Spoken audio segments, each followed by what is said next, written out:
Hi guys, so yeah, I'm back again. Twice in one day, eh? I don't know if that makes you lucky guys or unlucky.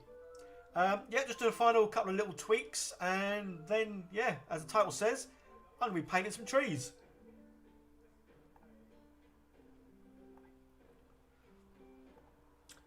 Yeah, I think everything's working my end.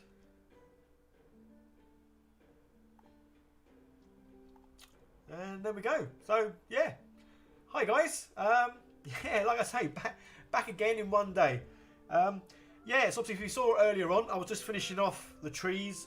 Basically, I was just sort of adding some bits at the bottom, just so they weren't sort of flat, sort of cut off bottoms. These are the, is it Gloomhaven? The STL is a free download on Thingiverse. Yeah, not bad looking trees. But yeah, let's say apart from the bottom is cut off flat. So if you've seen the video earlier from this morning, or when I was live streaming this morning, you'll have seen I was just adding some filler at the bottom just to make them look less sort of chopped off. Yeah, so I've got about 17 of these little fellas, and I'm going to have a go at painting them. I think my music might be a little bit too loud. Seems loud where I am, so I'm just going to turn that down a tweak. So yeah, I'm doing another live stream at a different time to what I normally kind of do. Just to sort of vary it up really, just to sort of see who's about, when you guys are on. And to try and find out if there is a good time that a lot of people are on, that obviously want to watch. Just to start doing more streams. So because now I'm coming towards the end of my busy period with weddings. I've still got quite a few weddings to edit, but I'm doing less weddings each month now. I think I've got 4 weddings this month, and next month I've got none. Oh no, sorry, next month I've got 4 weddings. So the month after, November, I've got no weddings, and December just a couple. So things are sort of starting to wind down for me, sort of wedding wise. Basically means I've got more time to do sort of, well, live streams really. So yeah, I'd say I'm now working more on Dungeons and Dragons kind of sort of setup terrain builds. But I'm hoping the kind of things that I'm going to be doing are fairly generic and can be used for Warhammer and any other kind of sort of tabletop gaming really. Yeah, because basically I wanted to start doing some big pieces, like terrain pieces, which is something I've never really done before. I've only ever sort of done a little bit with miniatures or sort of scratch building sort of buildings basically. So yes, I'm going to go flocking the whole of this big area that I've got, making some sort of terrain pieces like rocky mountains, some lakes, rivers, obviously trees. Yeah, basically sort of doing some stuff that I haven't done before, really, which is kind of cool because as you all know, I like trying new things out. Sometimes they work and sometimes they don't. But yeah, Dan Brooks, you need more sleep. So that's the thing I love about doing these live streams. You guys can be all over the world, obviously different time zones. So for me, it's sort of 6:15 in the evening. But for you guys, it could be early morning or late evening or even middle of the night, which I always find sort of quite cool that you guys are all over the place. So yeah, I'm going to paint these trees. If you were here earlier, I have still got a bit of a cold. I am still bunged up. I don't feel too bad, as in I feel kind of the same as I did this morning, which is why I'm doing a live stream now. Because I did say this morning that if I did feel even rougher, obviously I wouldn't be doing a live stream because I'd probably be in bed. But yeah, so with these trees, I'm going to keep it fairly simple with the painting. I'm going to use the good old contrast paints. Not necessarily for the top, but certainly for the tree trunk. Just because I've got this, well, presumably a kind of a brownish colour. Agaros Dunes. I'm not too sure. Although I'm sure some of the paints that I was sent from Citadel aren't quite correct. Because I've got about 3 or 4 pots and the contents is almost the same in all of them. Even though they've got different names. And I think one of them was, yes, get this one. Skeleton Horde. But as you can see from the outside, it's kind of like a brown. Not far off this other one I've got. So I'm not too sure if they've got a wrong batch or not. But say, I would have thought a Skeleton Horde. Surely skeletons can be more sort of greyish colour. But I'm not sure. So I've got about 3 or 4 paints that are kind of brown, which is why I'm going to use one of those, or using those to do the tree trunks basically. And just because obviously doing the contrast paints is a lot quicker and easier to do basically. But so for the top, I'm not sure if I'm going to do a contrast paint for the top or just do normal paints and then try and add some highlights and a wash to it. But yeah, Alan Forbes is multitasking now. Cool, good to see you here, buddy. Melvin, is that Nelgman? Again, because I've got these, obviously I wear glasses, but the glasses I'm wearing now are like reading glasses, so they're great for close-up work, but when it comes to reading the screen, I can only just about make out the names, even though I am pretty bad at pronunciation or pronouncing names anyway, but obviously it makes it even worse if I can't quite read the letters. So I'm not sure if that's an I or an L. Is it Needman or Nelgman? Yeah, let's start painting trees. Exactly, that's what I'm going to be doing. So yeah, I'm not going to be doing a whole lot of talking unless you guys obviously ask questions. Rather than me just waffling on, I am going to try and obviously get things painted basically. So I've got quite a lot to do, and tomorrow I've got some, oh, brain's gone dead. Magnetized paint. Oh, I can't feel it. But basically, it's paint. You paint on, and it's got magnets in it or something. I don't know. But you can stick magnets on it, which is pretty cool. So yes, all these trees are going to have little magnets at the bottom. Because originally I did buy a sheet of stuff to go on top of this board, but unfortunately it must be more like aluminium rather than a sort of metal that magnets attract to. So the magnets don't attract to what I brought. So that's why I've got some paint, and I think the paint's got iron fillings in it. So anyway, sorry, yeah. So the paint isn't magnetic. It's got like a metal fillings in it, or iron fillings. So yeah, you paint the paint on, and then magnets stick to it, which is obviously be ideal. So I'll be able to put the trees on it, and they won't obviously wibble wobble and fall off, which is cool. So yeah, so basically yeah, I'm going to be painting. Again, you guys got any questions? By all means, shout them out. Really.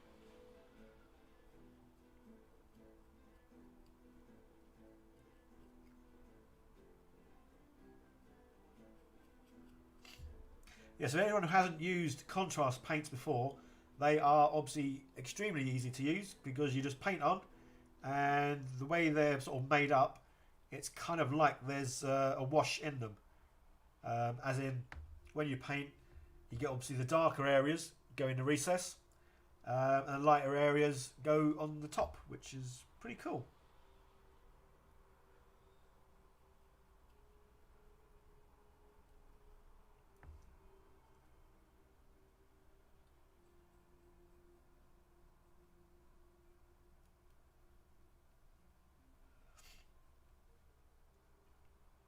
I mean, I never actually asked, can you guys hear me? But I'm sure you can, because as I say, I've literally now got all my settings sort of saved. So literally all I've got to do is click a button to go live, and then everything else should, he says, touching wood, fingers crossed, should be a-okay. Which is kind of how I wanted it, because then if it is set up really well, then it is nice and easy for me to do live streams. And again, so basically, whenever I'm working on doing something, I'm just going to stick you guys on. So you're kind of in the background while I'm working, and no doubt you can watch me in the background while you're working, really. Which would be pretty cool. They look like pieces of cauliflower or broccoli. Yes, they are. They are like little broccoli trees. But I think they're quite cool. I don't like broccoli, but I do like these trees. Let's just get loads more in shot, because I think they are, like I say, they are little bits of broccoli. But I think they're quite cool. Especially once these all get painted, I get some flocking down the bottom of each of these. And when I get this board flocked, and all the other bits and pieces like the terrain and mountains and bits I get on here, I think it should look and tie in quite nicely. So that's basically just giving this thing one coat. Well, this, so I can zoom in a bit more. There we go. Yeah, so that's just like one quick coat of the wash. And I say the fact that obviously the darker areas just sort of like seep in and stay in the recesses. Yeah, it just makes it nice and easy to paint, really. Depending on how these come out, I might give them 2 coats. because the sprue tree I did, this might have been a different colour, I'm not sure, but I think I did 2 or 3 coats on that. Obviously the first coat a nice normal thick one, and the other ones were just quick light brushing over. Oh, and skeleton horde is that ancient bleached bones stuck in the sun, like being washed up on a beach. Show us that fancy paint. Lisa's here. Hi, Lisa. Green guy. Yo. Jokingly, what was that? What you're talking about? The that skeleton. So say, because I ordered these paints ages ago, and several turned up, and they all seem to be quite dark. I can't remember what the other ones are. So obviously, yeah. So this one is Agaros Dunes. Problem is that when I ordered these, I'm sure I ordered like a variety of different sort of looks. So I can't remember what this one's meant to look like. If this is meant to be like a brown. So I've got Agaros Dunes, which obviously looks like a brown. Snakebite Leather. Well, that's going to look like brown because it's brown. But yeah, Skeleton Contrast Horde. And I say, all 3 sort of turned up. And to me, I mean, these 2 are almost identical. But they are obviously all kind of like brown. So I'm really not too sure if the Skeleton Contrast Horde should be that colour. And the Agaros Dunes, I don't know if that's meant to be that colour. I really don't know. But basically, I use them as a brown. I say, I'm sure there was one other colour that turned up. But I can't think what it was. And I'm sure that one turned up. And again, it looked brown. And I'm sure it shouldn't have been. Right, let's zoom back out a little bit. Otherwise, it might be too close. And it's fun to see all the trees. So who else? Ellen Fall, Lisa. Yeah, the good old paint holder. I mean, this is one of the earliest things I think I made with Sprues. I think I made the Great Unclean one, and then it may well have been this. Only because I think I joined loads of Warhammer Facebook groups, and a lot of them kept putting posts up or pictures up of people obviously having accidents with their bottles and just spilling them everywhere. So yeah, it's kind of one of the first things I made when I did start buying the Citadel paints. And yeah, obviously there's not a lot to it, but it's like most things. Sometimes the simpler the thing is, the better it is. And the fact it is simple, effective and works, and it's kind of pretty much always sitting on my desk. Even though it's not obviously the prettiest of things, its function sort of outweighs it having to look good. But there we go. After things, hiya buddy. Just got here, but the tree that was in your left hand looks like a little ceramic. Presumably these little white ones. So yes, anyone who wasn't watching this morning, these trees are 3D printed. Well, I 3D printed one of them. I'm not too sure which one it was. I can only tell by looking underneath. a bit like a tortoise, you can only tell by looking underneath. Yeah, one of these trees was 3D printed, and the other ones I made a mould of that tree, and then cast my own in just like plastic resin. I think that's the real one. Well, not real one, but yeah. So this is the one, because obviously you can see right inside it. Whereas the ones that I cast are like flat bottomed, even though this is like relatively flat bottomed. So yeah, so I'm going to do a video on that as well. Basically on how I printed one off, which, well, not how I printed it off, because obviously I pushed a button, it printed itself. So I printed one out, made a mould, and then cast the rest, just to see. Obviously it's a lot quicker casting them, and I haven't done it yet, but I'm going to work out how much it costs, as in the resin for a 3D printed one and the resin for, well, the casting one. So yes, it's definitely quicker to do the casted ones, but I want to see just what the price difference is as well. So yeah, I'm going to do a video on that, which should be quite cool. Romario Alp, why is Magnus in college debt? Because he has 1,000 sons. Cupcake Gumbo, morning. Yeah, twice in one day, eh, Cupcake? Courtney Hawkins, contrast. I've heard of those. Looks fun to work with. Yeah, contrast paints. I kind of see it as, say you drive a manual car. Obviously, you drive a manual car, then you jump in an automatic. And an automatic, they almost like drive themselves. And that's kind of how I see contrast paints. They kind of do everything at once without you having to do it. And as I say, with that one, literally one coat of paint, and it almost looks like it's got a wash on it already. So yeah, so the way the contrasts are made up, obviously don't ask me because I haven't got a clue.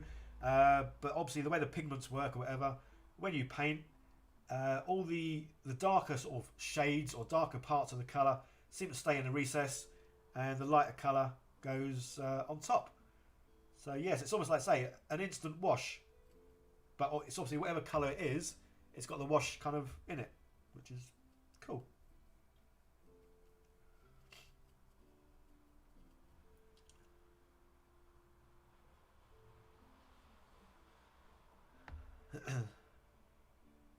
Spray it gold and make it a little throne.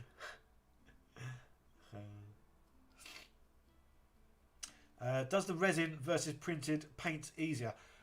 These have all been primed. So I would say the painting shouldn't be an issue. The painting should be the same on all of these. Yeah, there should be no real difference.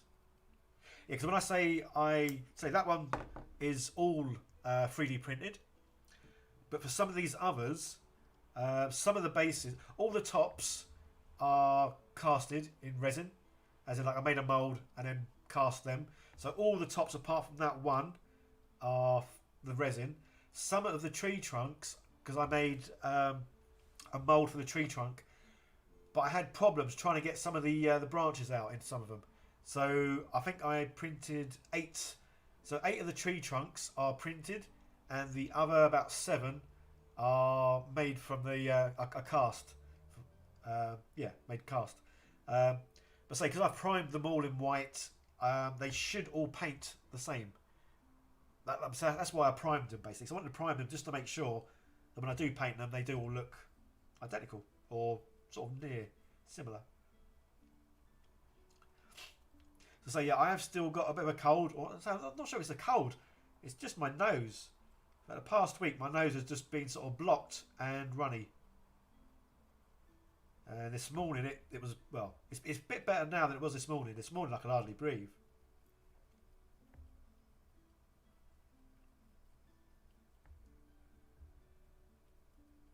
So I am hoping you guys can hear me better than the last couple of times that I've live streamed. Because now, instead of using the microphone on the webcam, I'm using my my big sort of microphone. Because before I couldn't seem to get it to work with OBS, but yeah, it's working now, which is cool.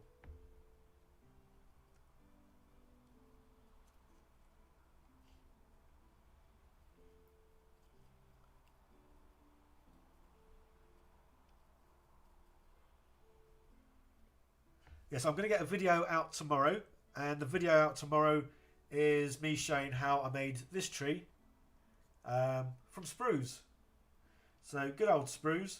The top is sprue goo, and the base or the tree bit is normal sprues that I melted. So yeah, I got a bit of a good flame going yesterday. Yesterday or the day before? No, yeah, yesterday, wasn't it? So yes, that video will be out tomorrow. It'll be a short video because obviously there's not really a whole lot to it. But I'm going to make, because some of the projects I'm working on now are going to be bigger projects and are going to take sort of a good 2-3 weeks to sort of fully build.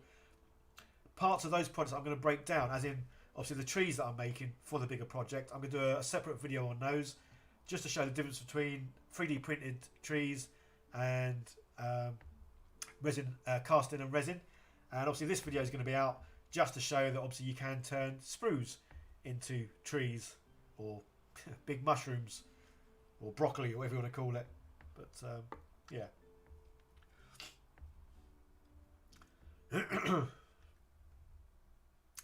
All right there, Bill. Yeah, this forest area, obviously it's going to have mostly these trees. I have got some other trees which don't have the foliage on them, but they've got lots more. They're like dead trees. So I've got quite a few of those that are going to go on this board. I'm going to make a pathway on the board. But again, rather than just like painting the path brown, I'm going to get some proper base in and get that down. I'm then going to build. Basically, the board's going to be fairly flat. If I come back right out, you can see more. Basically, the board, I think it's about 50 centimeters by about 80 centimeters. So it's quite a, well, for me, it's quite a large board. Also, for a lot of people, it probably isn't. But I've never made terrain this big. But I say I've got some paint that's got iron filings in it. So I'm going to paint the board, then do the flocking, and then obviously with the trees, I'm going to put magnets in them just so I can put them on the board, and then when I move the board, it doesn't fall over. But I'm also going to make it quite modular, so I'm going to build some like rockery scenes, some platform scenes, just basically so I can vary this board up. Basically, I can make it however I want it to be. So I'm going to start playing D&D again. And in one of the starter set, there's a scene in that. So I'm basically kind of recreating that scene, but I'm making it modular so I can change it up so it can be other scenes. Plus, I am going to make the Lonely Orc Tavern. Obviously, version 2, because the first one I've binned because I kind of fed up with it. So this will be a nice setting for me to make the tavern and sort of display it on this board. So it's going to be quite varied. Hope you're well, Bill. And congratulations. I haven't sort of spoke to you for a while. And you've got another little rug rat, I hear. So congratulations to you, buddy. D&D. Yeah, I've been doing Warhammer stuff for, over a year. I've still never played Warhammer. I still haven't got enough to build, like, my own team. And to be honest, a war game doesn't really appeal to me. Obviously, I always got into Warhammer because of the figures. I love the figures. But the actual, like, gameplay and the war against one person against another doesn't really appeal to me. Whereas me, as a person, having a character that I can portray as being a magic user, a paladin, a cleric or whatever, is a bit more fantasy and a bit more escaping realism. So that's why... Plus, I used to play D&D when I was a kid. I want to get back into that. And I'm very excited about what I'm doing now. I think I was starting to lose a bit of passion for the hobbying and crafting towards the last few months. Basically because a lot of the stuff I make has just been sort of sitting on a shelf over there. And as much as it's nice to look at it, I would rather make stuff with a purpose. So everything I'm making now has got a big purpose because I'm going to start doing D&D. I'm going to do live D&D, so as in like friends are going to come round, face-to-face sort of D&D. Yes, I really am going to town, building sets, getting lots. We can't quite see them, but I've started building some dungeon tiles. Obviously, start building, printing off some doors. Like figures. I've got loads of figures started to print off. So I've got a passion again for this hobby, and I'm now making things with a purpose that, two purposes really. One, obviously, when they're going to sit on my shelf, they're going to be great to look at, and two, I'm actually going to use them. I have got a nice new spark back for this sort of hobby. So obviously some stuff is going to be 3D printed, like this. Some stuff is going to be mould making and resin casting. And in this board, I'm going to flock the board, but I'm going to make my own flocking because obviously I want to do this board, I want to do the trees, I want to do all the terrain that goes on top of this board. So I'm going to try new things. I've never made my own flocking, but it's simple, obviously, but it's quite expensive to buy, which is really weird. So I'm going to have a go at doing that as well. Let's have a little look. Has anyone else joined? Patriot Wargaming Solutions. Chopping broccoli, it is. It's like a ton, absolute ton of broccoli. But it's good fun. Romario, help. Which unit makes for the best? Cashier, a Lord of Change. Your jokes. Smoyne, hello. All right, buddy. A spruce tree. Yeah, this. yeah. It could be a spruce tree, couldn't it? That would work well, I guess, for this. Bill's got a cold and the baby. Oh, bless. Yeah, I say the cold. I wish I had a cold. I can't say I've got a cold. Mine's the nose. It's nothing else. My throat gets a little bit sore. It was only yesterday because I can't breathe from my nose. But I'd rather it came into a cold because then 3-4 days of having a cold, it should then go. But my nose has just been blocked for the last week and it's just a pain. Absolute pain.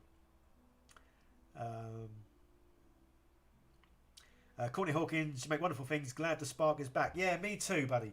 I say, things like I love making things. So even though I've been making things and not using them or playing with them, never really bothered me. But the fact that I'm going to get back into D&D, so I've gone mad. I've done the usual. Haven't played it for like 30 odd years, and in the last sort of 2 weeks, I've spent like 200 quid or so. Obviously buying all the books, getting STLs to print stuff off. I live in a one-bedroom flat, so I haven't got a table. But obviously, if I'm going to do live face-to-face D&D games, I needed a table. So I've gone out and bought. Well, no, I didn't go out and buy. Obviously, I've bought it on Amazon. I bought a folding table, and it was only cheap. It was only about 50, 60 quid, but it's still 50, 60 quid on a table that's only going to be used once a week hopefully once a week, to play D&D. So, and I've obviously board, and there's tons of stuff I've brought. But again, I'm excited about it all, which is nice. And yeah, the other weird thing, I'm making and painting a lot of stuff, but not videoing it.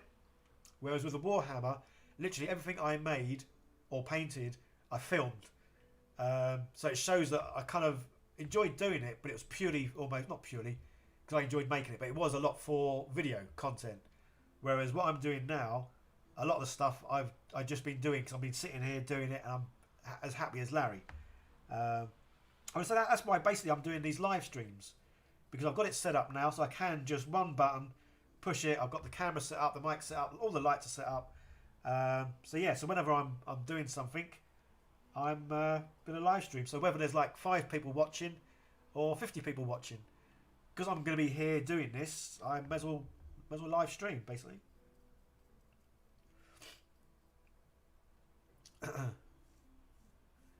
Smoy, what scene from the starter box? Basically, the first scene I'm going to do is the Goblin ambush.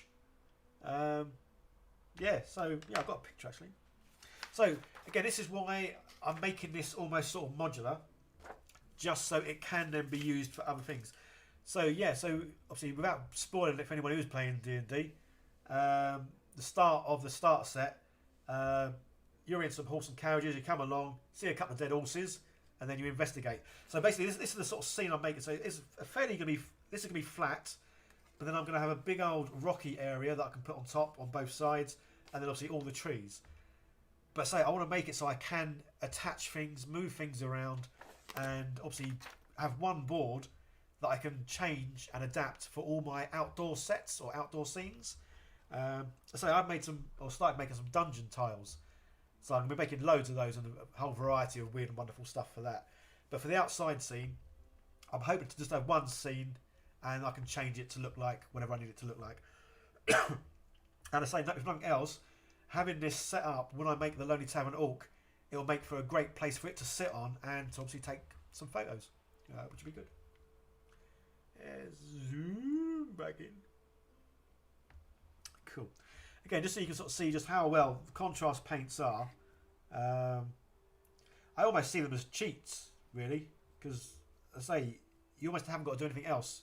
I mean, obviously you can do a bit of highlighting afterwards, but yeah, the fact you just sort of throw this stuff on and it kind of gives it the wash look straight away is pretty cool, especially for something simple like trees. The fact that it is obviously leaving the dark pools in all the crevices is just good, because it will dry that dark. It's not like you put it on and then it dries, goes all light. It'll stay that dark. Well, like it has done with the sprue tree.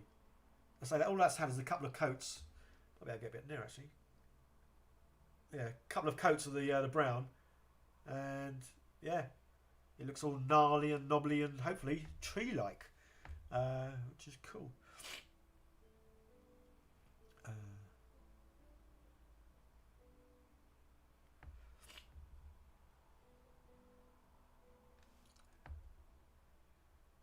Paul Whiteside, evening. All right, buddy.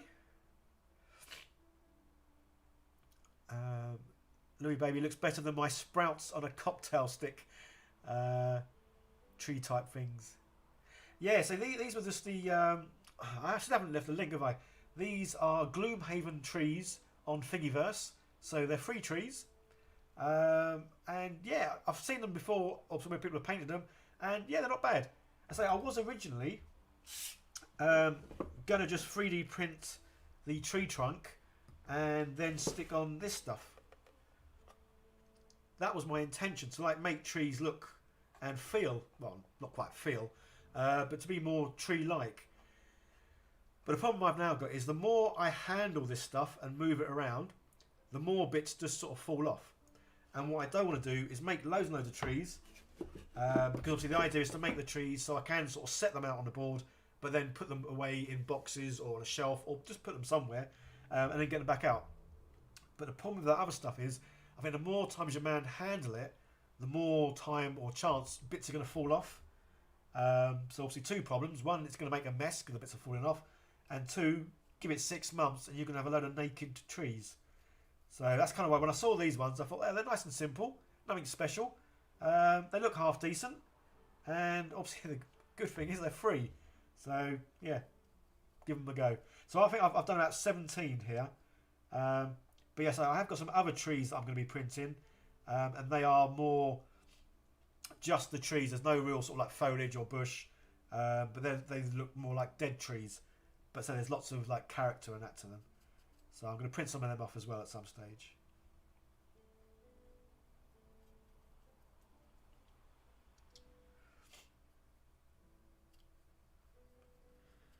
Have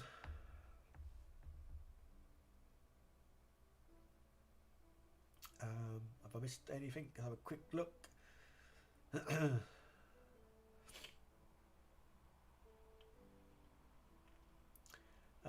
Bill wants to do D&D in real. Yeah, you're nowhere near me, are you, Bill? It's only because there is a subscriber that's going to come round, and there's a few other people that are going to come round. But yeah, I can't remember where you are, Bill. But yeah, because I used to play obviously face to face. I played when I was at school, and I played when I did my first job. So I basically played between 1980 and 1985. So that's why, as much as you can obviously play D&D online, to be honest, that doesn't really sort of appeal to me. Because I want to play face to face. I want to roll real dice, and obviously I've got loads of miniatures now, and I want to use miniatures and move them around. So yeah, so guys, if there's anyone, because I'm still looking for 1 or 2 people, if there is anyone who is in Hampshire, mainly Southern Hampshire, obviously this is the UK, yeah, message me, because I am still looking for at least 1 person, maybe 2 other people. Yeah, I did live near South Downs, Bill. Do you live down there? Oh, they're saying that South Downs is huge. Yeah, literally where I live, I mean, I walked it sometimes. The South Downs, or part of the South Downs, is about 2 miles from me. Worthing. Is that, how far is that? Well, Bill, mate, if you're not fucked, for some reason I thought you were far away from me.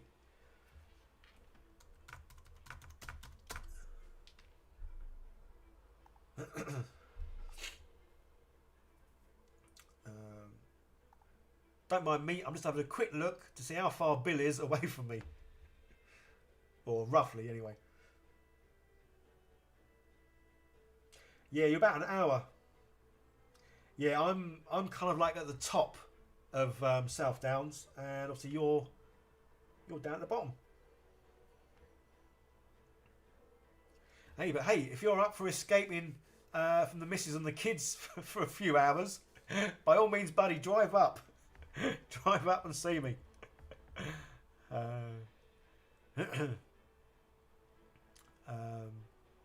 Susan Jensen, I'm looking into getting some contrast type paint in December or Jan if budget works out to go with the craft and army painter one.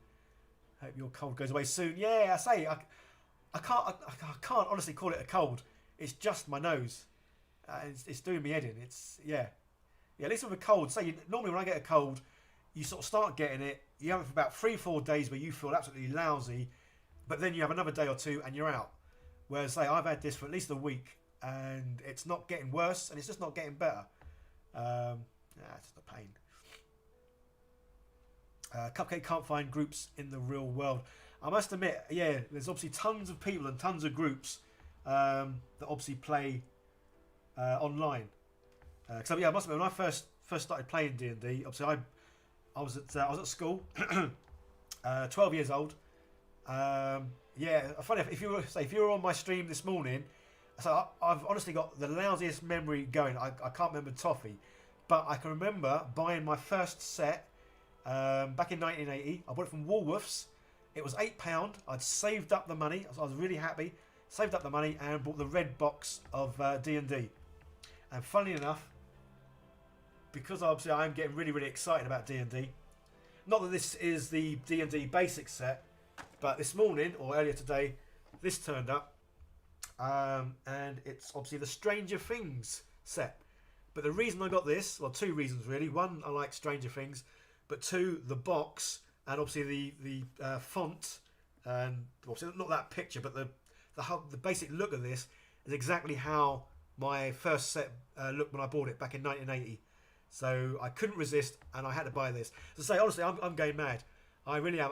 Basically, anything with Dungeons and Dragons, I'm kind of now buying, just because I am a big kid, and I am getting super, super excited about all of it. Sorry if I'm missing some of the little text. Again, if you're asking me questions, guys, if you put at Miniature Hobbyist, just so I know it's towards me, because obviously I know you guys obviously having a good old chit chat, which is awesome. But yeah, if you're asking me a question, if you can put at Miniature Hobbyist, just in case I miss it and it goes off. I'm not being rude. I've just not seen it. Yeah. Just in case, because I can see a few things. Again, I'm not sure if they're sort of general questions you're asking each other, or if they are meant to be at me. I'm not too sure.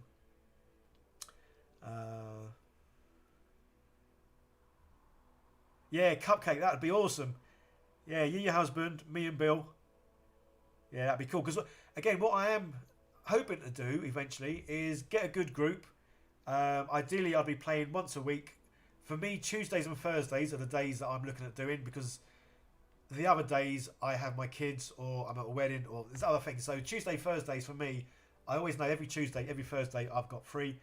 So yeah, so ideally I want to get a good group together, do some campaigns, one shots, and maybe even one day film it.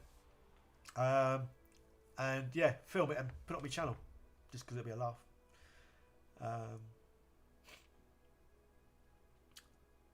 Again, I'm not sure. Sinusitis can last 3 weeks. Maybe it's antibiotics time. Oh, bless. I just walked across the South Downs, bottom to top. Yeah, Bill, it'll only take you about 8 hours to walk from where you are. Although South Downs is lovely. Say, where I am, it's literally 2 miles. So I've walked there. And say, because where I am, it used to be an army town. But part of it still is owned by the army. And they still do, there's a firing range. But there's a walk all the way around the firing range. It's about 7 miles. But it's quite cool, because obviously you go there and obviously you can hear the firing. So yes, I walked there, walked around, and then walked back a few weeks ago. So yeah, it's a good sort of like 11 miles or more. But yeah, say Bill, mate. So you're, according to this, obviously give or take whereabouts you are, it's about an hour and eight minutes. So yeah, if you ever want to escape from say the kids, yeah, mate, drive up, and we'll have a one shot or something.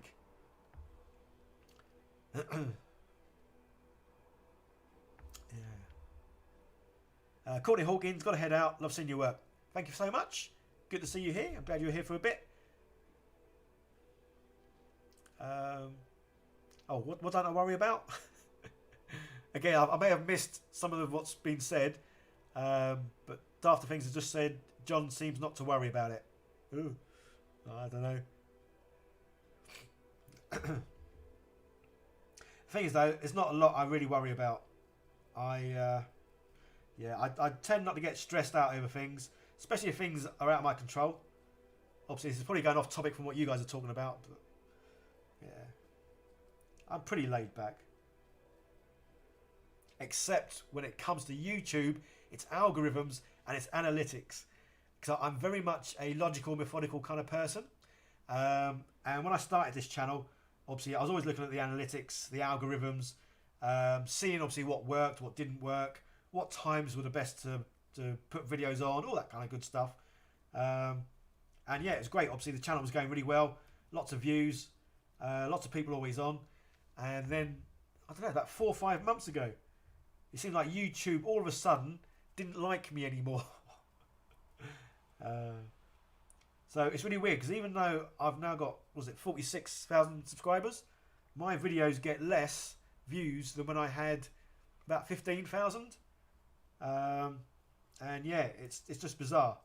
And I say for someone like me who likes order and looking at algorithms and analytics, and then seeing there's no reason why things aren't going like they used to, it kind of, that's the one thing that probably annoys me out of anything in the whole world.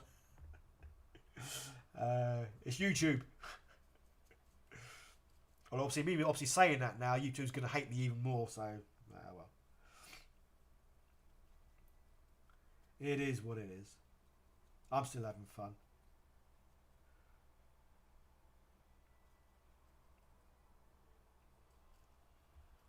Plus, I'm looking forward to Bill walking over here now.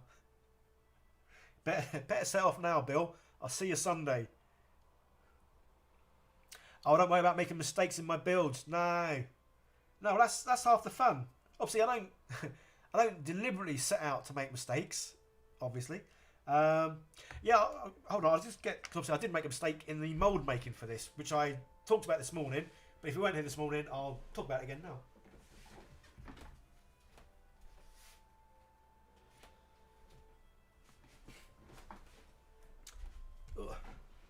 Yeah, so like I say, obviously this morning I was talking about the fact of printing. Yeah, that's the one I printed off. So I printed this tree off, and it took about 3 hours to print it off. Obviously the size plate I've got, I think I could probably get about 3 or 4 trees on there to print in one hit. Because basically you print off the bottom part and the top part are separate. So you're looking at about 3 hours to print 4 off, which obviously is quite a long time. But obviously, if you're just pushing a button and then going off and doing other stuff, it's fine. Oh, pardon me. But obviously, if you want to make loads in one hit, it's a bit difficult. So that's why I printed one off and then made moulds of it. So obviously, making the mould of the top bit, obviously nice and easy. A nice single mould. Yeah, it comes out nice and easy, no issues. Obviously, it's a bit different with the tree trunk because it's got lots of branches going off. So obviously, I know that when you have lots of bits going off, you are meant to have like air escapes, or it's not called air escapes. I don't know, but basically, so when you pour the resin in, the air gets pushed out, comes out somewhere, and the whole thing fills with resin. So I know that, but when I did this, I was a bit too impatient. So literally, I've got the tree trunk, put it in a surround, pour the liquid silicone in, and my intention was to make this into a split mould. So if anyone doesn't know, I think there's kind of like 3 main sort of moulds you make. You make a single piece mould, as it sounds, one piece. A split mould, which is basically where you make it in one, but then you cut the sides. So normally you cut them in a zigzaggy pattern just so they locate back nicely. But as you can see, it's completely split. So my intention was to make this a split mould, so you cut the sides, you open it up, and then you pull the tree out. But because the tree's got the little branches going here, there and everywhere, the first couple I did, obviously a lot of them just broke. So that's why I had to cut the thing completely. But the other thing I was talking about is the old air sort of escaping bits. This is where you have sprues. So when you pour the resin in the top, you have these excess little holes coming up. So the resin goes in, pushes the air out, and then the whole thing's full of resin. Obviously, I rushed to do this, didn't even think about doing that, and didn't do it. So when you pour the resin in the top, it pushes the air down. Air's got nowhere to go. So when you take it out of the mould, a lot of these branches aren't there because they're basically just full of air. So this is what we're talking about, me making mistakes, but then just carrying on. Or I make a mistake, and then I kind of adapt. So then what I've done is, obviously, after the fact, I've then started cutting in again. You won't be able to see it too well in this video, but I'm making a video to show you the error of my ways. So basically my videos are almost, this is what you're meant to do. This is quite not what you're meant to do, but you can resolve that by doing something else. So yeah, so basically I've cut channels into this. And I've cut splits all over the place. So again, not the ideal thing, but it still kind of worked. It was very messy to do this, but again, when you see the video, I think the video for this is going to come out on Monday. So again, that's why I'm making quite a lot of, or not a lot of, but I'm going to be making shorter videos of certain things while I do a video of a big thing, basically.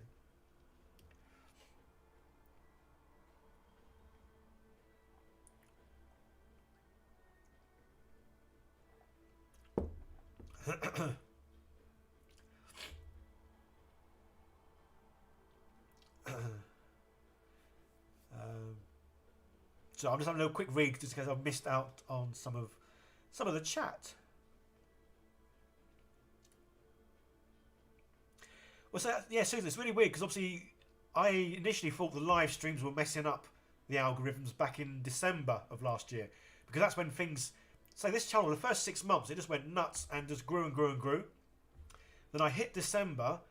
That's when it kind of like leveled off and started to go a little bit down. And then the whole of this year, it's just been going down and down and down. I say YouTube was promoting all my videos a lot. And I think back in November, December of last year, I was getting around 600 to 700,000 views a month. I'm now hitting about 80,000. And I say the weird thing is, back in December, I had, what, 15,000, 20,000 subscribers? I've now got twice the amount of subscribers, and I'm getting about 10% of the views. Which, again, for someone like me who's quite analytical, it makes no sense. There's no logic to it. And when there's no logic to something, it kind of throws me out a little bit. But, again, it's YouTube, so you just go with it. Plus, at the end of the day, I didn't start this channel to make money. If it makes money, I've always said, great, awesome. But this channel wasn't sort of set out as a money-making thing. It was set out to keep me busy, keep me occupied, and stop me from going nuts during lockdown number 2, which it did. And obviously the good thing is I've got to make friends like all you guys that are out there. So, yeah. So I'm happy. Obviously, if it makes money, then great, because then, well, obviously everyone wants to earn more money. So...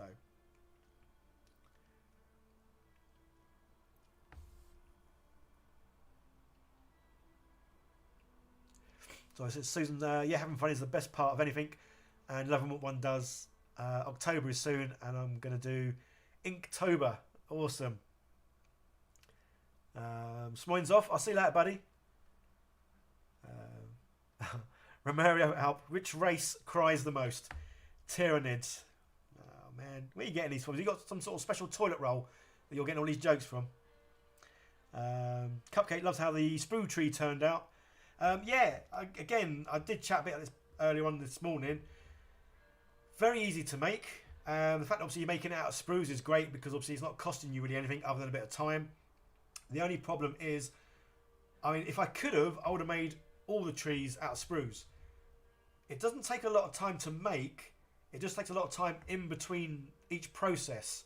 As in, obviously, you have to wait for the sprues to dissolve to make the sprue goo. When I did the tree trunk, I basically glued everything together, then had to wait for it to dry. Then I basically set fire to it, and I did set fire to it, and then like carved in all the detail. The top is made from, I got some silicone moulds. They're like half round, so you put the sprue goo inside it, push it up around the edges, so you don't have to make like a solid bit. But then you've still got to wait 5-6 hours for that to dry or harden, before you can then obviously glue it on. And then I put some more sprue glue on the top, then got my little tool and sort of made marks into that. So while it doesn't take a lot of time, there's a lot of gaps in between what you can do. So for me to make a whole forest of these would take me a couple of weeks, but obviously not 2 weeks to make them, just because of all the gaps in between, which is a shame, because if I could have, I would have made a forest of sprue trees, just because obviously again it saves money, and I think the end result is pretty cool. I'm happy with how how it looks. It's just not really feasible to make a forest. Well, I say if you've got 2 weeks, then yeah. And whilst I'm not impatient, I want to get the whole of this done within 2 weeks.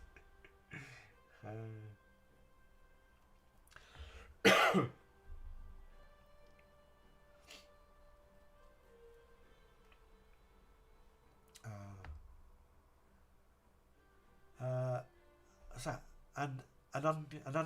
Ananakai? Again, I have problems saying names anyway, but when my nose is blocked, it's even harder. Ananakai alien? Ever thought of anything you can make out of a printer filament? Empty spools. Oh, those big, the big round disky things. I haven't, no. I think it's because I've not really thought about making stuff, like scratch building stuff for a while. Because obviously I'm looking at the D&D stuff, I'm kind of almost getting what I need to make what I need. Whereas obviously the scratch building, it's kind of the opposite way around. You get the stuff, you rubbish, and then you make something from the rubbish. And sometimes you're not sure what you're going to make until you've kind of made it, really. Which is kind of fun. Because then you never quite know what you're going to make. But yeah, in regards to what I'm doing here, obviously I've got in my mind what I want to make. So that's why I'm getting the bits I need to make it. Cupcake being disabled, you've got nothing but time on your hands. Well, there you go. You need to be making lots of... Well, yeah, you can make me a forest of trees and bring them over. Come and see me. Luke Hazelwood, I generally pick videos from the front page, and I've noticed your videos are much less likely to appear on the front page compared... Yeah, exactly, Luke. That's exactly what it is. Again, because obviously going into the algorithm or analytics, I can see obviously what YouTube does. Oh, sorry. I can see how a video of mine has been seen, and yeah, it used to always be really high on the fact that it was on the front page, but YouTube just doesn't do that anymore. Which I say, I don't know what I've done or what I need to do for it to do it again. I don't know. But I say I don't think about that too often because it does annoy me because I can't work it out. So it's not YouTube's fault. It's just the fault of not being able to work it out. But then again, if everyone could work out YouTube's algorithms, everyone would have millions and millions of subscribers, I guess. Which is why I've always said to people, if you're going to make a YouTube channel, you need to make a YouTube channel on something you love and adore, rather than make a YouTube channel to try and make money. Because then the bottom line is, whatever you're doing, you're having fun, you're enjoying. And if it goes well, great. And if not, it doesn't matter because you're still having fun. So say, yeah, again, go back to the contrast paints and zoom right in again. This is what I love about how quick and easy these are. I mean, depending on how these dry, I mean, they are quite light. Cause that one's almost pretty much dried now. They're quite light. I might leave them this colour, or I might give them a second coat just to make them that bit darker, really. Because obviously what I could have done, well, I don't think I've got any, is basically done a very, very light brown as a base colour on these, and then done the contrast. But I think all the browns that I've got are a dark brown. And I didn't want to do a dark brown and then do this wash or contrast over the top, because you wouldn't notice it as much. So that's why my thinking was, do one coat, let it dry. If the trees do look like they're too light, then just go over it with another coat. And so that's what I did with this. And this was definitely a lot lighter, the first coat. So I think this had 2, maybe 3. But they wouldn't have been like full coats. It'd been like one full coat and then a couple ones where just sort of quickly going over it, or even just going over the crevice or dark areas. I'm not too sure. But yeah, contrast paints, nice and quick, nice and easy, and I think pretty decent results.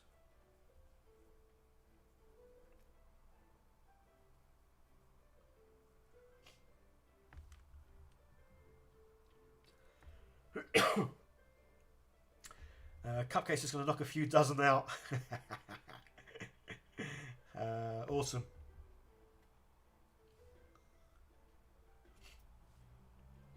Yes, I'm going to put the video out tomorrow on making a sprue tree.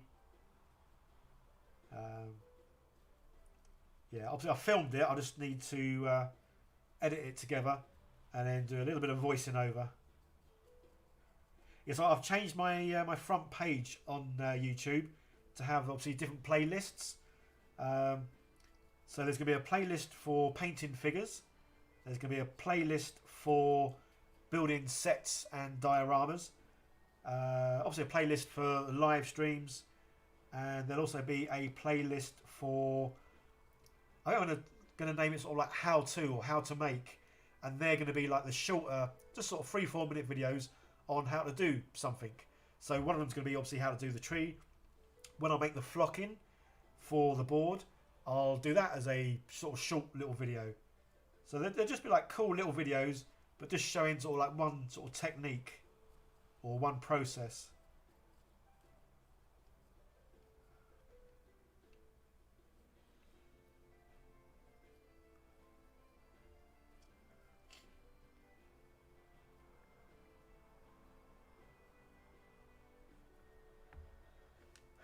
Susan, the Inktober drawings will be on my Instagram spot. Fire. Looks cool, but yeah, ouch on time thing for sprue tree. Yeah, it's a shame because if the sprue trees had been easier, or not easy because they are easy, just less time consuming, then yeah, I would have made loads.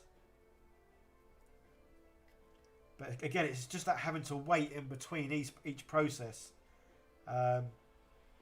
Because I'll be then like, well, what can I do now while I'm waiting for all that to dry? So making just the one was obviously easy enough because while that was drying, I was doing other bits and pieces.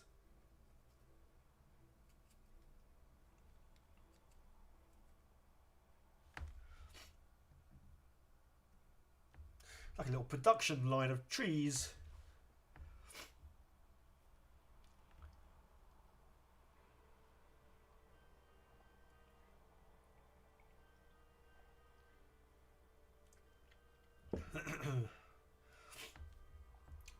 My nose. I need a new one.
Yeah, so the plan is as well with these trees. When I do the flocking, obviously for the main board, I am going to put some flocking at the bottom of the tree. Again, just so when I put it onto the board, it obviously all ties in nicely. So that's the other reason again why I want to make my own flocking, just because I think I will need quite a lot. And say because I want to make some sort of like raised areas. Some raised areas will obviously a bit of a rockery sort of front to them. Then obviously like having it sort of sloping down. So again, just being able to have my own flocking, so everything just sort of ties in and looks sort of more natural, and as though it's all sort of part of the same landscape kind of thing. And because I've never made flocking before, and I like making new stuff. Oh, pardon me.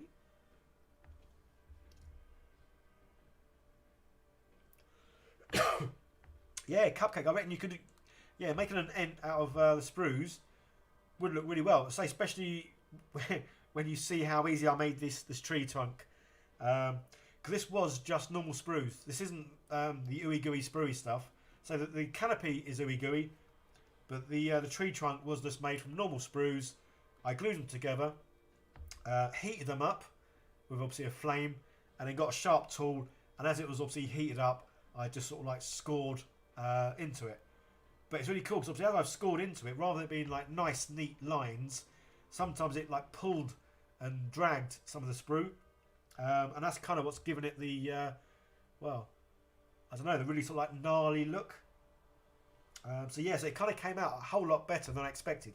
Again, it's one of those things, I've not done it before. So you never know quite what's going to happen. But yeah, it came out really well. And yeah, I had a little flame every now and then on it. And who doesn't like setting things on fire?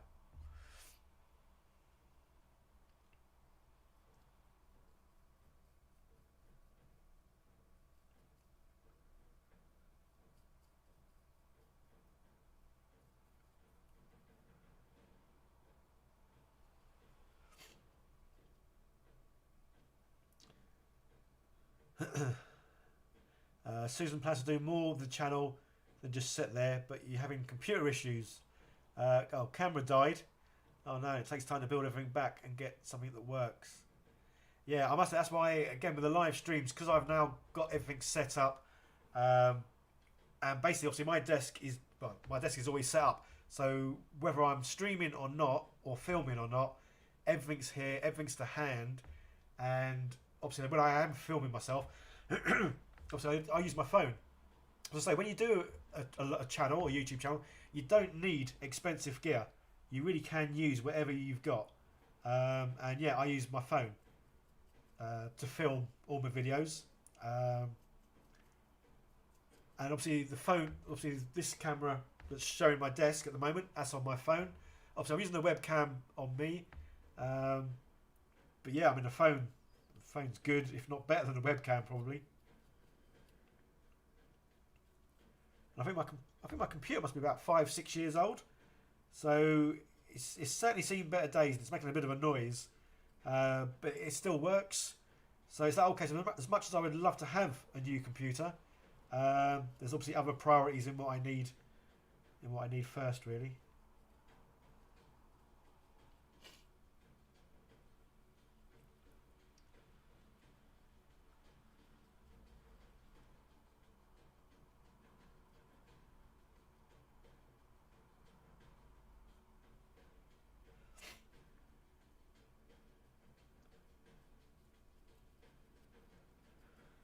Right, what am I listening to? Oh, it's just drums. I thought it was tavern fantasy music earlier, but that seems to have changed. Viking music. I'm going to get Viking music. That's not what I wanted. I want tavern music. Where's my tavern music? Good old non-copyright tavern music. Just to set the scene for when you meet up in that tavern, you and your fellow travellers, and then you get given your task of rescuing someone or defeating someone or finding someone. I love D&D. Don't know if I mentioned that. I love D&D and I love dwarfs. I love dwarfs as much as I love orcs. Yeah, I think dwarfs are great.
Trees everywhere.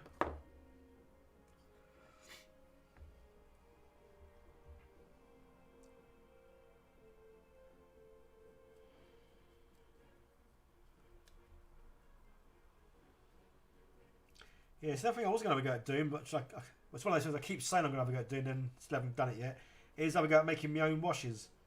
Again, because these washes, obviously, they are awesome. They're just not cheap. It's like £3-4 a bottle. So yeah, so making up my own washes would be obviously more ideal. And apparently it's meant to be quite easy. I've watched a few videos on it. Yeah, just need to have a go myself, really.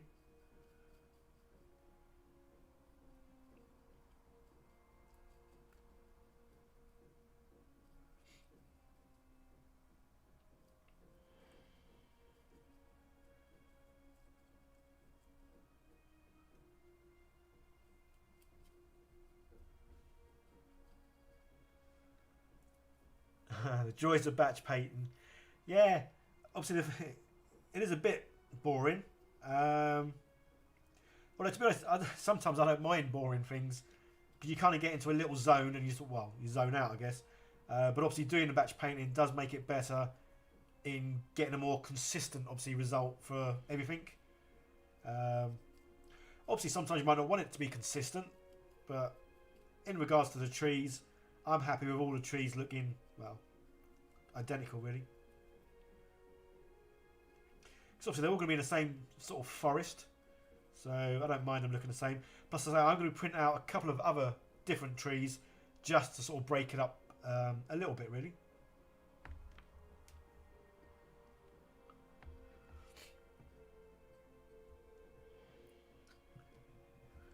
Let's zoom back out a little bit so you see more of the desk. More of the trees.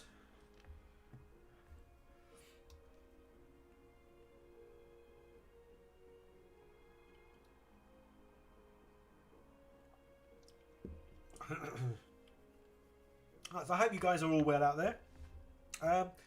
Why don't you drop a little note on the comments just to let me know where you are, what time of day it is, and what are you guys doing. Yeah, because I always like to know what you guys are doing.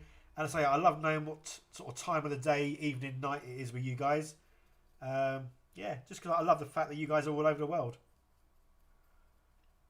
So obviously where I am right now, it is 7:20 in the evening. It is pitch black outside. Yeah, and obviously I'm indoors painting, obviously. So what are you guys doing? Let me know.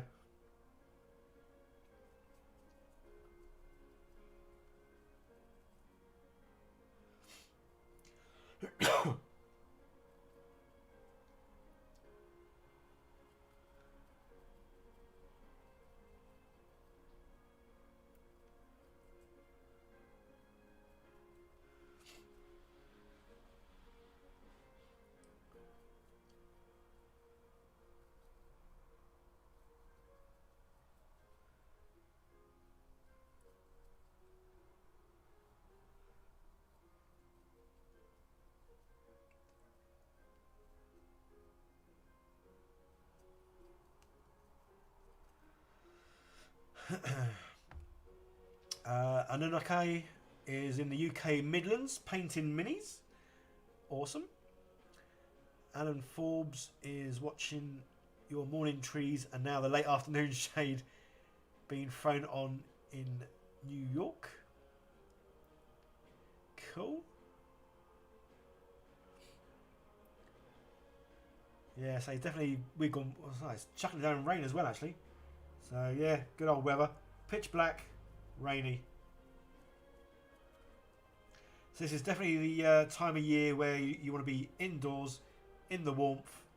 Yeah, certainly not outdoors anywhere.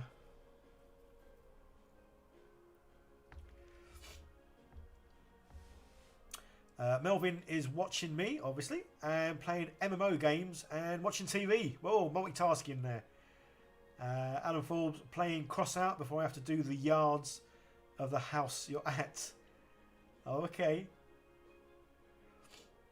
So are you kind of like working, but you're relaxing at someone's house where you should be working? Is that what you're saying? Do we need to phone anyone up and tell them they should be checking on you?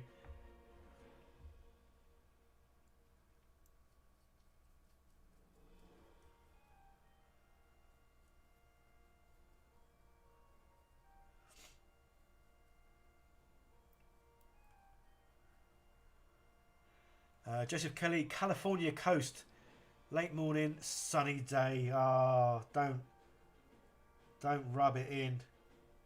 Yeah, I think the sunny days in the UK are now long gone. Not that we obviously get many sunny days anyway, but yeah, I think. Well, I can't see us getting much more in the way of sun now.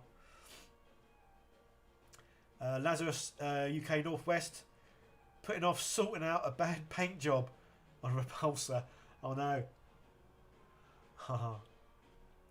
Cupcake in the USA. Yep, 11:21 in the morning, and you're having a hard time getting motivated to do anything.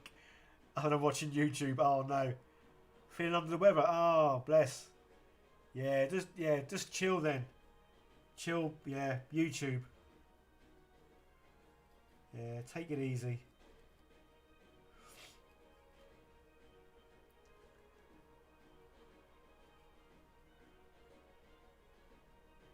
Yeah, it's really funny because obviously when I do live streams, sort of like late afternoon, evening in the UK, obviously a majority of the people on are from the US and obviously England.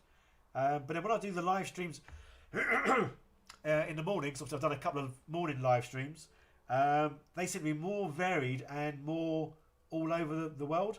As in when I do the morning ones, I seem to get a lot more people on from sort of Japan, Hong Kong sort of way, New Zealand. Obviously get a few Americans on. Obviously it's silly o'clock in the morning there when I'm doing the morning one. But yeah, it's really weird the way the morning ones are a lot more varied and a lot more all over the world. As opposed to obviously the evening ones being a majority UK and America.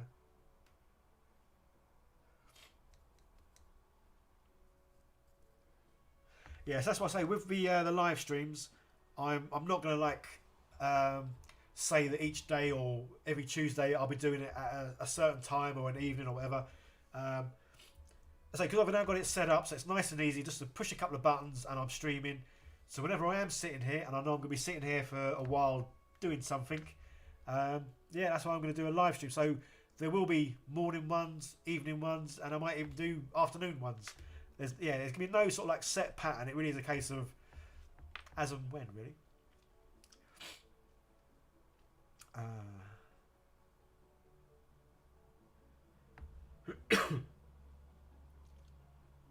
So especially when it comes to doing the flocking as well, because obviously I want to flock the whole of this board. I'll say the first thing I'm going to do, I've got some paint turning up tomorrow, and the paint has got iron fillings. I think it's iron. Do magnets attract to iron? Because whatever the paint is, you can put magnets on it.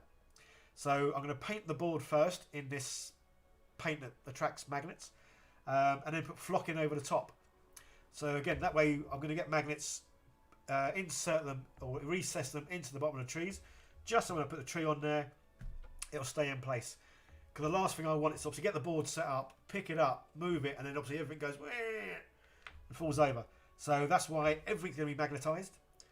When I do get round to the Lonely Orc Tavern version 2.0, that's going to have magnets in the base. So again, I can put that on here and it won't move.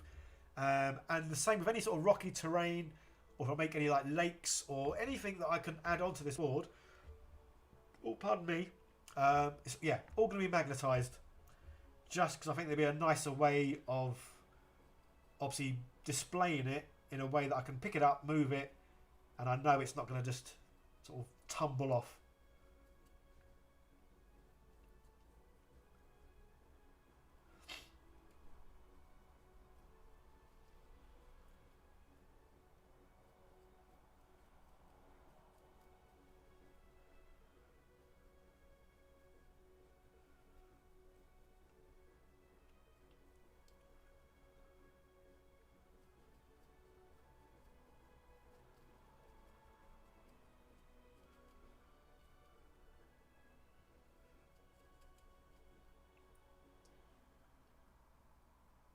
But say for free trees on Thingiverse, I think these are pretty cool.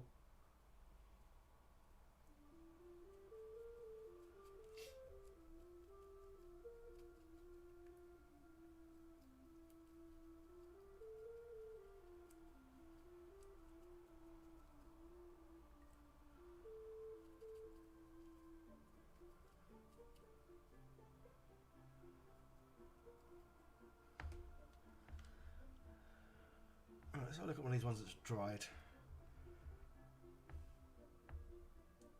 Yeah, I'm kind of undecided whether or not these would need a second coat or not. I think what I might do is just leave it at the one coat, and then when I paint the foliage on the top, then I'll see whether or not they sort of match up and look right, or if the tree trunk looks like it is too light compared to whatever I do with the top. Yeah, because this I painted I think I put a base coat of just a normal green on, and I think I used the the Orc, Orc contrast flesh. So I'm not sure if this tree's come out a bit dark. I'm not sure. Well, I was actually going to go over this and do like a light dry brush just to pick up a few areas to like highlight them. So I still need to actually do that before the video of this goes out. But yeah, so this tree was done in an Orc flesh contrast paint. Oh, I've only got, was it 4 left to do? Gone pretty quick. Cupcake's got a couple of different projects in the works, just don't have the energy to work on them. Yeah, I think I've got 3 sort of videos ish that I'm working on. Say obviously the one of them's big one, which is obviously the main board and everything else, and then just several other little bits and pieces.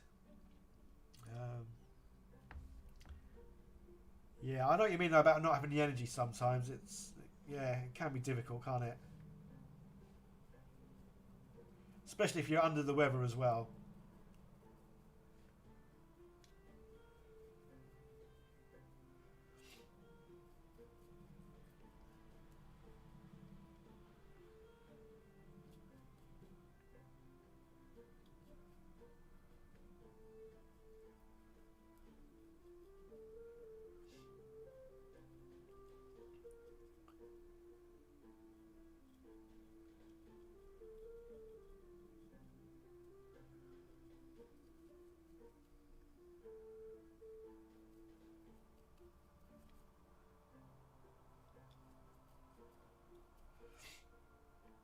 Yes, I'm not sure how long I'm going to stream for, guys. Yeah, my plan was really just to come on, paint these. Yeah, just see how it goes, really. But say what I will need to do, though, I can't really paint the canopies until obviously the base is dry, or the trunk is dry, because obviously that's the bit I'm going to need to hold on to.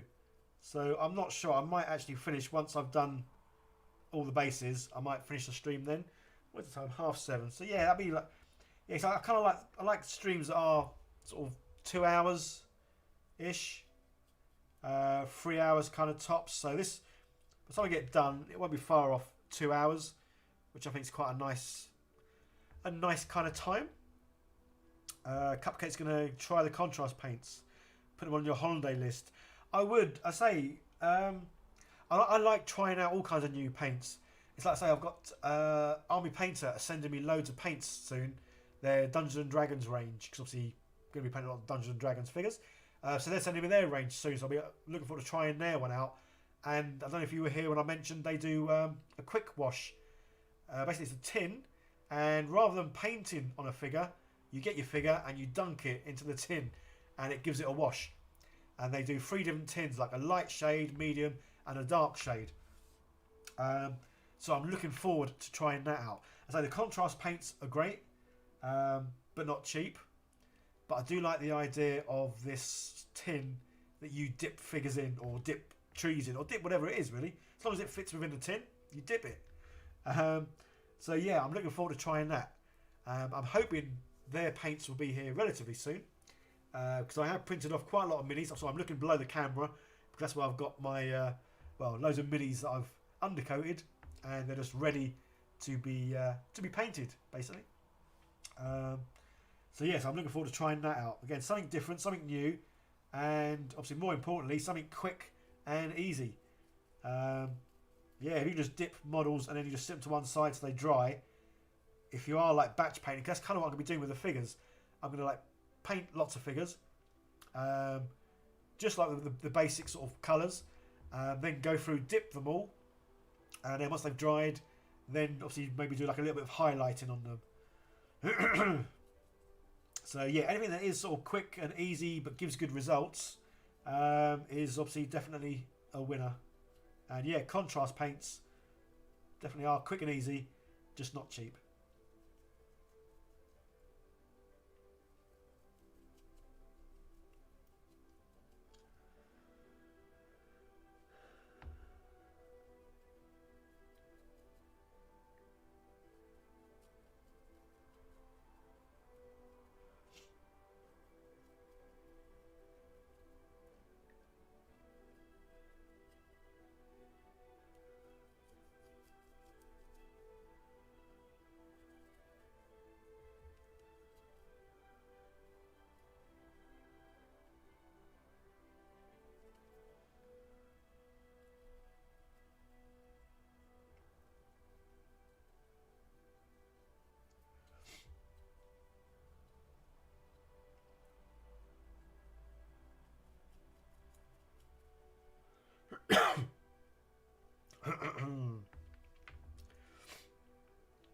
So using magnets are great. I'm working on Warhammer. This is a battle toy doll, and using magnets in that.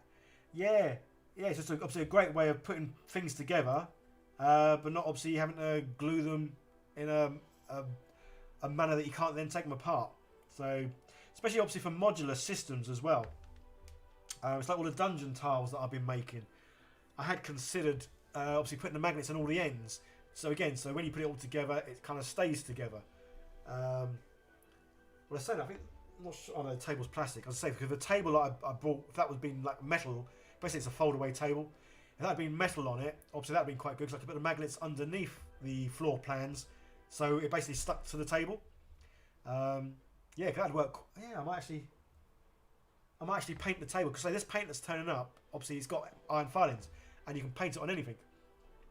So I might actually consider painting it on the folding table I've got, just because then when I do the floor tiles, put magnets underneath, put the floor tiles obviously on the table, and then at the end of the night, when obviously you finish the game, fold the table in half, but you can almost leave all the floor tiles still attached, just so it's obviously ready to go for the next week's adventure. Yeah, I might do that actually. Well, what I'm going to do, I'll paint this table, or this MDF, see how it works on that, and then, yeah, I may well paint the fold-in table.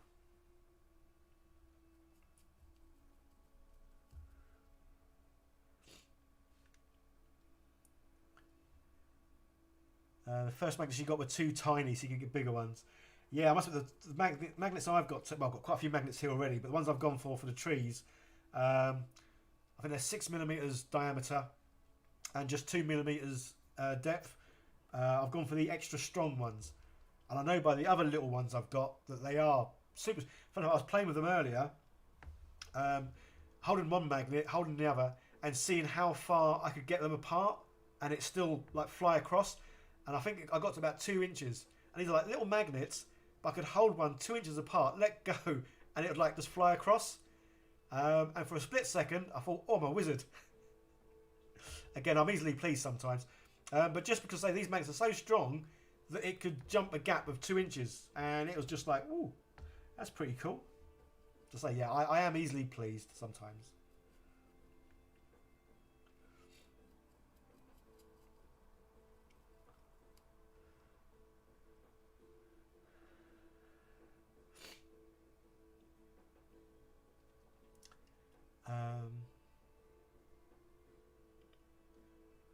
What's that, Alan? Got to get the 1.5 square grid for easy measuring.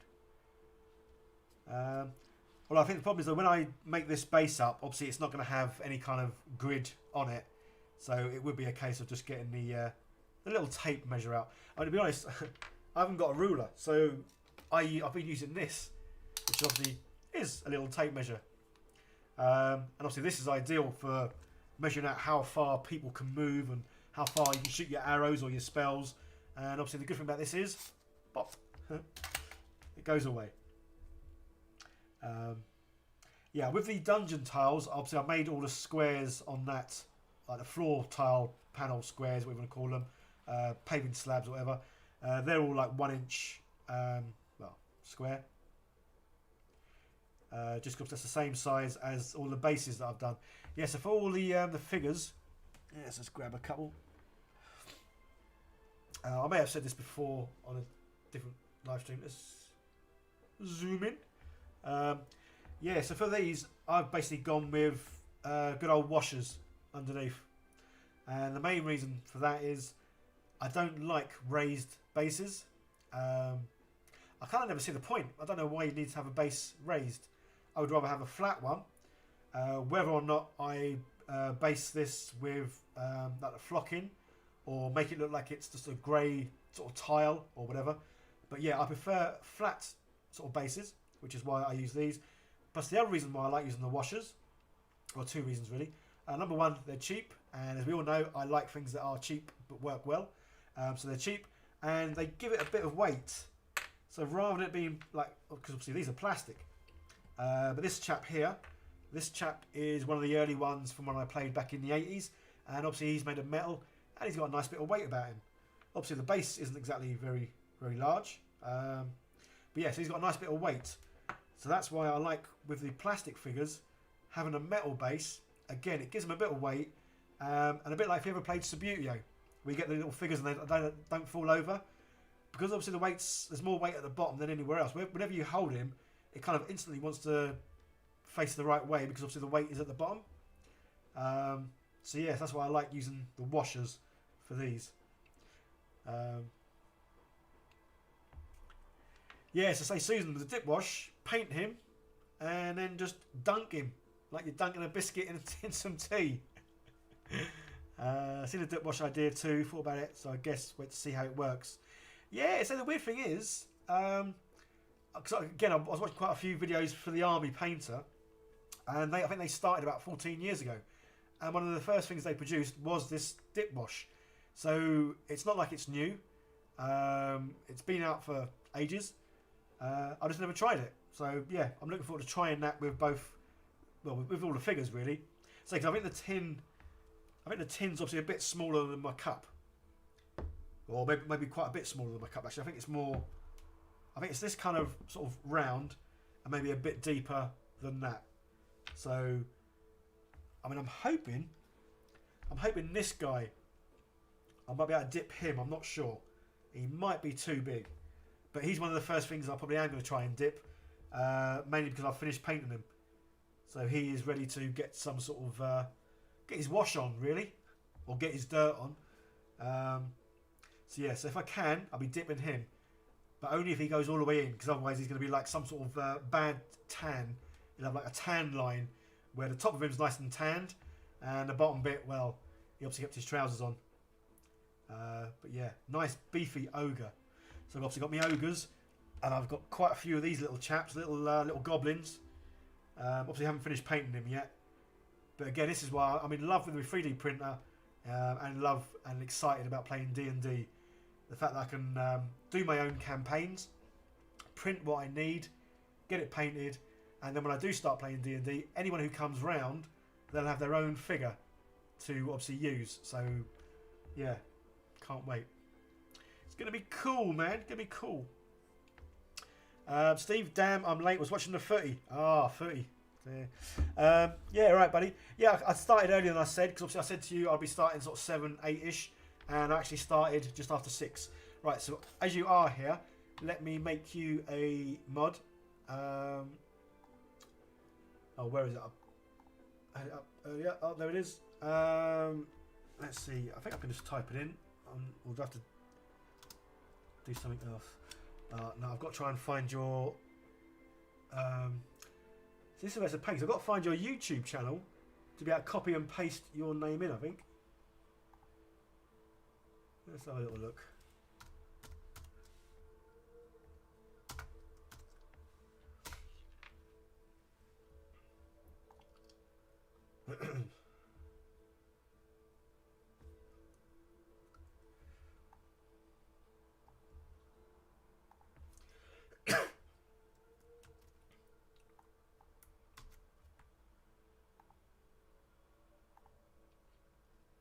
Right, Steve, if you type something, your name should be in blue now. If not, I don't know what to tell you. Molten Minis, all right, buddy. How you doing?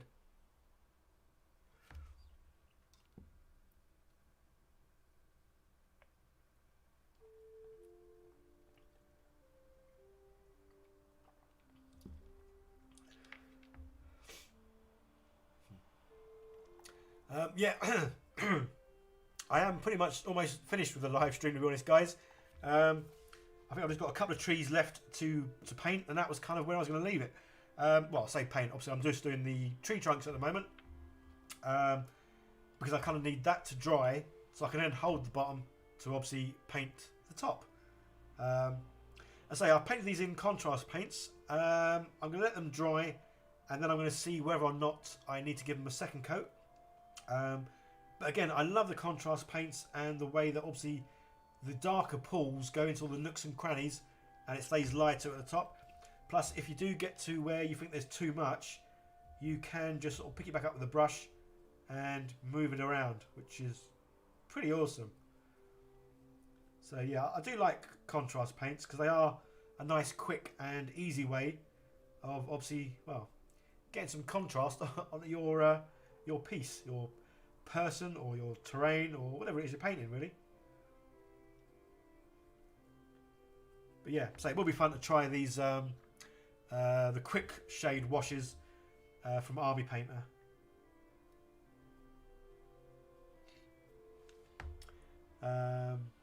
There you go, Steve. You're in blue now. Feel the power.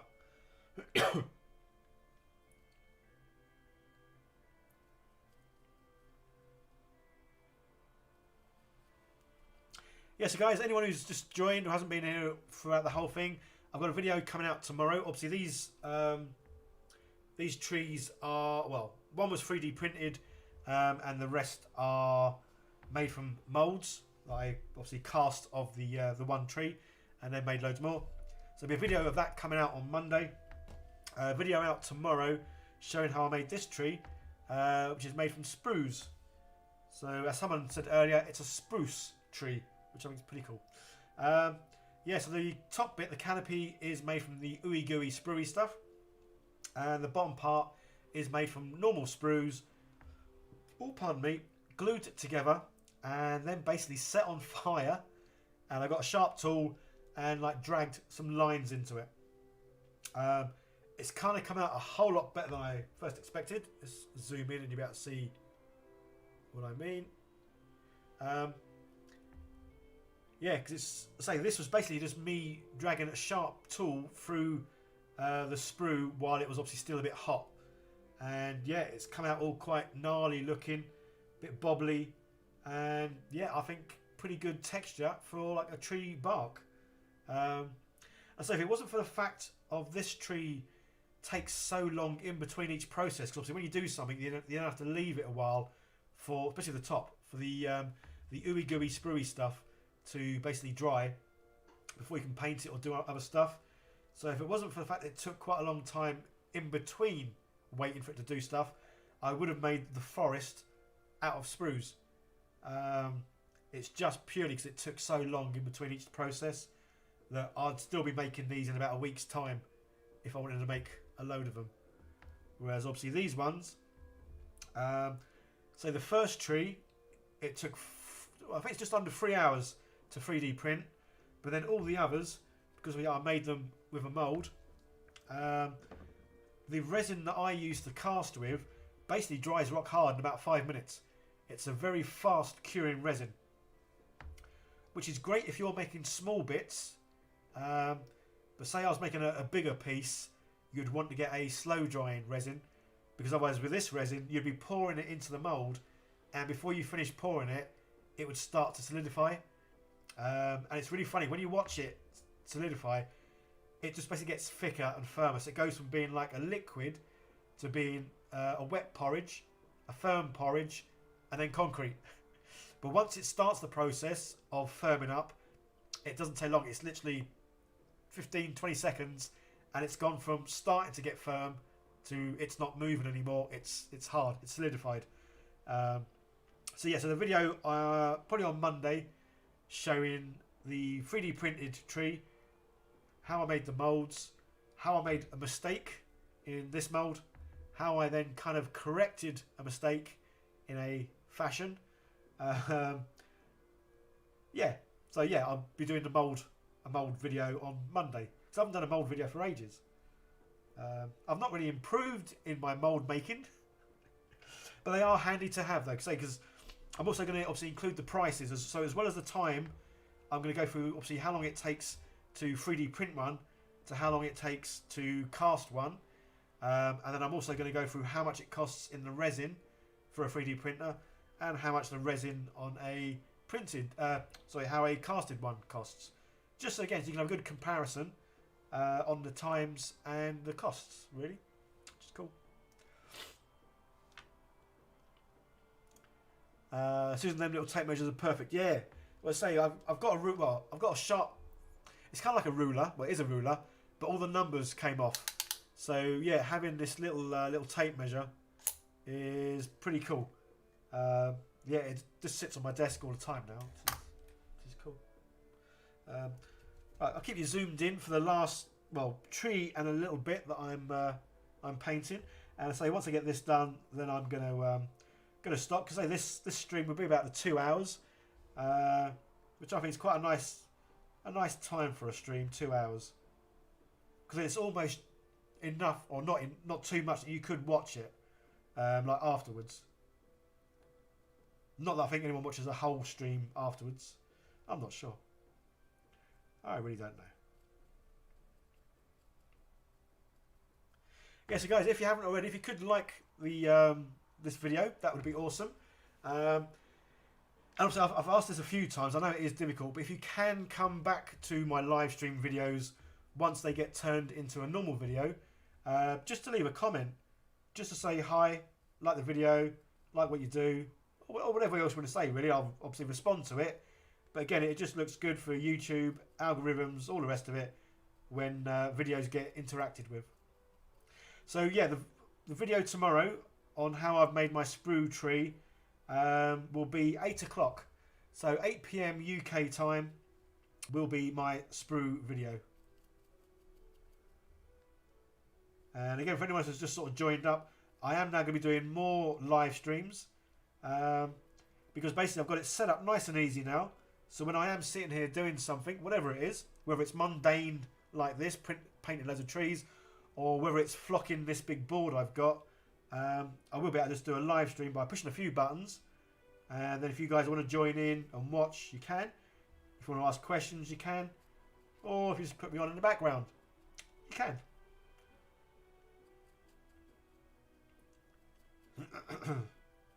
So yeah, these contrast paints, yeah, so easy to use.